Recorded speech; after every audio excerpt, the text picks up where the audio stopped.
بسم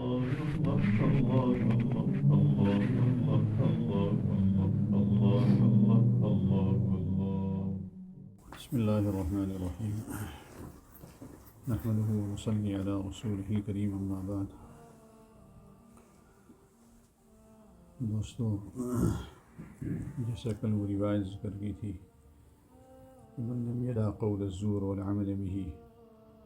والجهل فليس لله حاجة أن يدع طعامه وشرابه كما قال عليه الصلاة والسلام. کہ جو شخص جھوٹی بات اور جھوٹ پر عمل اور جہالت کو نہ چھوڑے تو اللہ کو ضرورت نہیں ہے اس کے کھانے پینے کے چھوڑنے کی. تو اسی کی روشنی میں ایسی روایات کو سامنے رکھتے ہوئے بزرگوں نے اور مشائخ نے روزے کے 6 آداب ذکر کیے ہیں، جس سے اور یہ حدیث خود بتا رہی ہے کہ بھئی روزہ صرف کھانا پینا چھوڑنے ہی کا نام نہیں، بھوکا رہنے کا ہی نام نہیں، بلکہ روزہ تو ہر اس کام سے اپنے آپ کو بچانا جو اللہ کو ناراض کرنے والا ہو. تو مشائخ نے 6 آداب ذکر کیے ہیں روزے کے. اس میں سے ایک تو یہ ہے کہ نظر کی حفاظت، کہ روزے کی حالت میں نظر کہیں غلط نہ دیکھے، بد نظری نہ ہو جائے. اور صوفیاء کرام رضوان اللہ تعالی علیہم اجمعین نے تو فرمایا کہ ہر اس چیز کی طرف سے نظر کو ہٹا لے جو اللہ کی طرف سے توجہ کو ہٹانے والی ہو، تو اس کی طرف سے بھی اپنی نظر کو بچا لے، اسے بچا کر رکھے، تاکہ ہر وقت دھیان اللہ کی طرف رہے، توجہ اللہ کی طرف رہے. اور پھر نظروں کی حفاظت کا فائدہ احادیث میں کیا بتایا گیا کہ نظر کی حفاظت، چونکہ شیطان تو یہ دکھاتا ہے کہ اس میں مزہ ہے، اس میں مزہ آتا ہے. اب جب شیطان کے کہنے پر انسان اس سے اپنی نظر کو بچا لیتا ہے بد نظری سے، تو اللہ پاک اس کو عبادت میں حلاوت نصیب فرماتے ہیں، مٹھاس نصیب فرماتے ہیں. عبادت میں اس کو مزہ آنا شروع ہو جاتا ہے. اور یہ تو مجرب ہے، اس کو تو تجربہ کر کے دیکھ لیا جائے کہ اس کا کتنا فائدہ ہوتا ہے. تو ایک تو ہے نظر کی حفاظت. دوسرا ادب ہے کانوں کی حفاظت،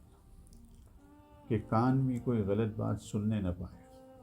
روزے کی حالت میں غلط چیزوں کو سننے سے بھی ہم پرہیز کریں. غلط چیزوں میں گانا وغیرہ بھی ہے، میوزک بھی ہے، لیکن اس میں یہ بھی ہے کہ کسی کو ہم نے غلط بات کرتے ہوئے سنا، ہم اس کو اگر روک نہیں سکتے تو اس کو سنیں بھی نہیں، وہاں سے ہم چلے جائیں. کوئی غیبت کر رہا ہے، اگر ہم روک نہیں سکتے اس کو، تو اس غیبت کو سننے میں ہم شریک نہ ہو، پھر ہم وہاں سے ہٹ جائیں. تو اس طرح کان کی حفاظت. پھر تیسری چیز زبان کی حفاظت، کہ زبان بھی ہماری وہ کوئی غلط لفظ زبان سے نہ نکلے ہمارا، بلکہ نہ جھوٹ ہو، نہ چغلی ہو، اسی طرح نہ غیبت ہماری زبان سے نکلے، نہ کسی پر تہمت ہو، بدگمانی ہو. اس سب سے زبان کو ہم بچانے کی کوشش کریں. اور زبان سے جو گناہ عام طور پر ہم سے صادر ہوتا ہے وہ ہے غیبت. حالانکہ ہم جانتے ہیں کہ غیبت تو گناہ کبیرہ ہے، بڑے گناہوں میں سے ہے، بلکہ غیبت پر تو اتنی سخت وعیدیں آئی ہیں کہ بہت کم کسی گناہ پر اتنی سخت وعیدیں احادیث کے اندر اور قرآن میں مذکور ہوں. اتنا سخت گناہ ہے. تو یہ تو ویسے بھی اس سے ہمیشہ بچنا چاہیے، لیکن یہ مہینہ اس میں ذرا ٹریننگ ہو جائے گی. اگر ہم اس پر کنٹرول کرنے کی کوشش کریں گے تو پھر رمضان کے بعد بھی اس گناہ سے بچنا اللہ پاک ہمارے لیے آسان فرما دیں گے. تو اس سے بھی اپنے آپ کو بچانے کی کوشش. تیسری چیز یہ ہے کہ ہم افطار جو کریں وہ حلال پر کریں، حلال کے ساتھ ہو، کہ کھانے پینے کے لحاظ سے ہم ویسے بھی تو احتیاط الحمدللہ کرتے ہیں، لیکن خاص طور پر روزے کی حالت میں تو خاص اس کا اہتمام۔ یہاں پر ہم دیکھتے ہیں بہت سی چیزیں ایسی ہوتی ہیں کہ جس کے انگریڈینٹس جو ہوتے ہیں وہ مشکوک ہوتے ہیں، ڈاؤٹ فل ہوتے ہیں، تو اس سے اپنے آپ کو بچانے کی کوشش کریں، تاکہ روزہ دن بھر ہم نے بھوک کے ساتھ گزارا، اب افطار میں کہیں ہم سے کوئی غلط چیز ایسی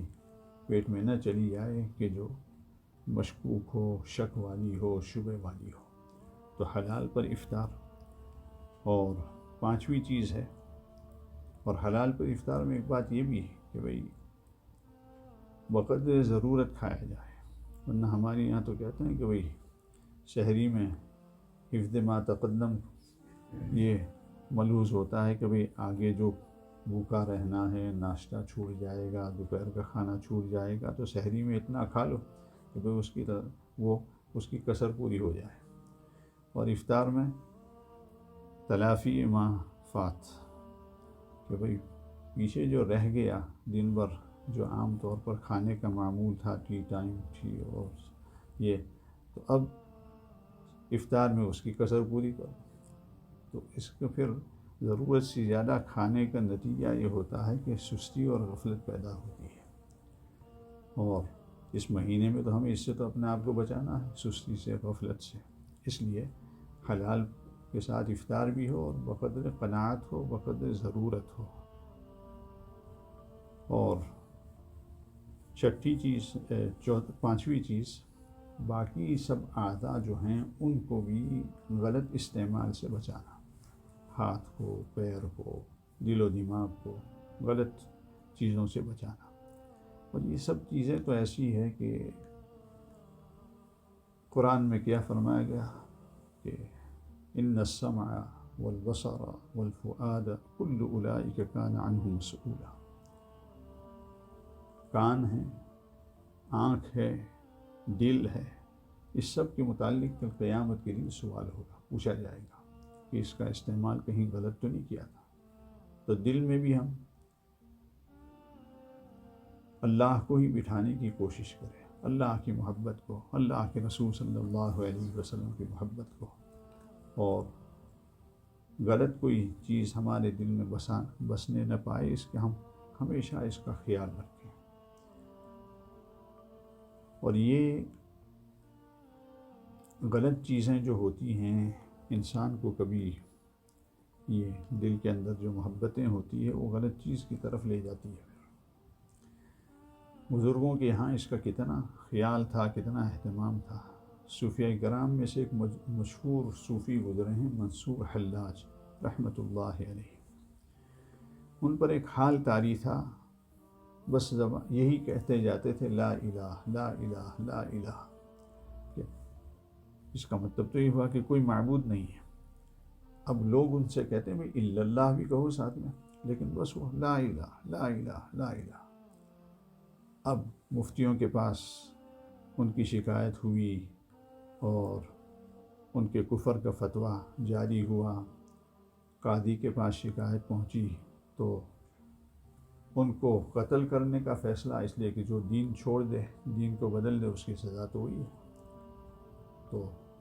جب یہ فیصلہ ہوا اور جب ان کو سولی پر چڑھایا گیا اور جب ان کا سر جسم سے الگ ہوا تو آواز آئی الا اللہ۔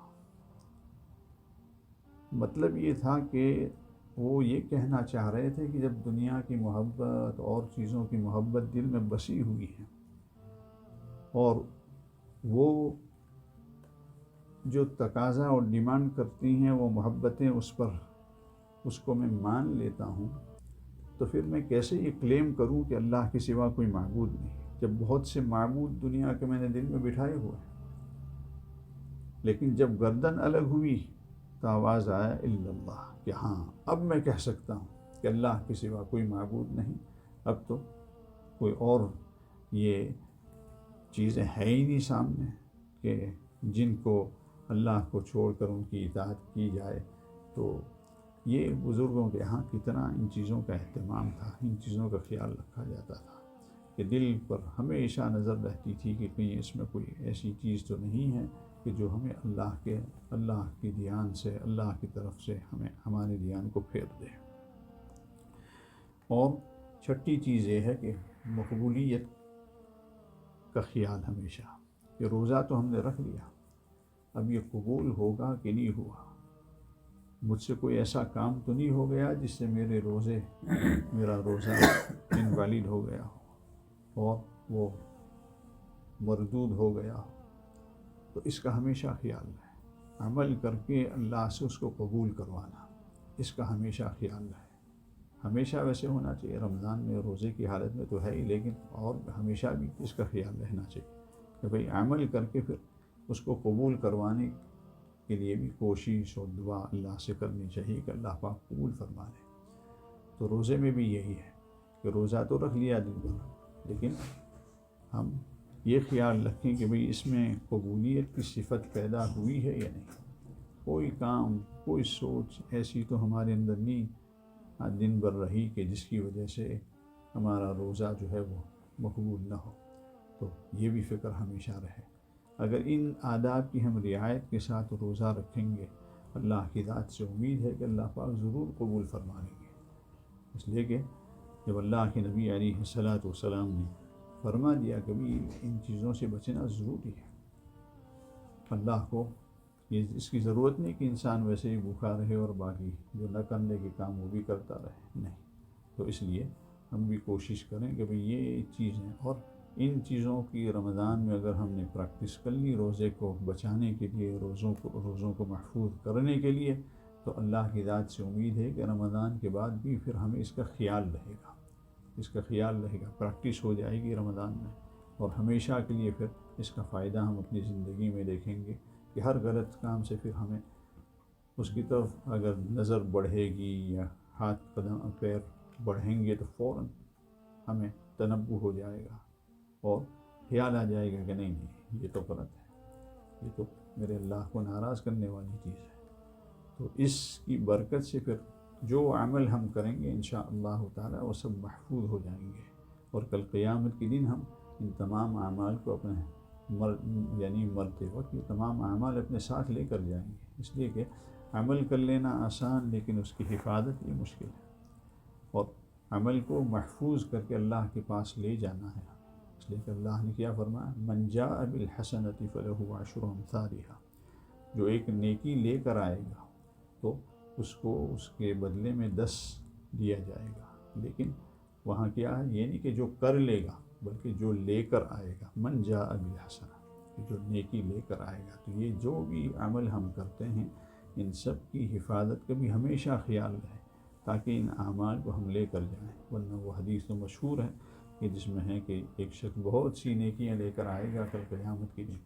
لیکن وقد شتم ھذا واکل مال ھذا وسفک دم ھذا۔ اور اس حدیث کو بیان کرنے سے پہلے آپ صلی اللہ علیہ وسلم نے صحابہ سے پوچھا، من المفلس، غریب کون ہے، نادار کون ہے، اور یہ محتاج کون ہیں؟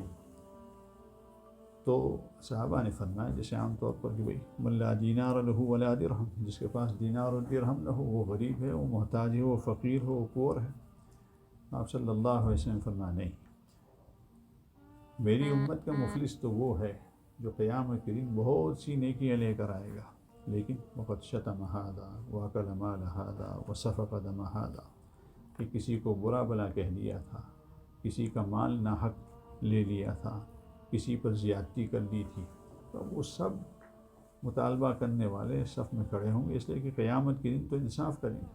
اور ہر عمل کا حساب دینا ہوگا۔ دنیا میں اچھا کیا تو اس کا بدلہ ملے گا، اگر کوئی غلط کام کیا ہے، کسی پر زیادتی کی ہے، تو سب کھڑے ہوں گے کہ بھئی اس نے ہمارے وہاں تو اللہ کے کورٹ میں تو ایک ایک چیز کا حساب چلے گا،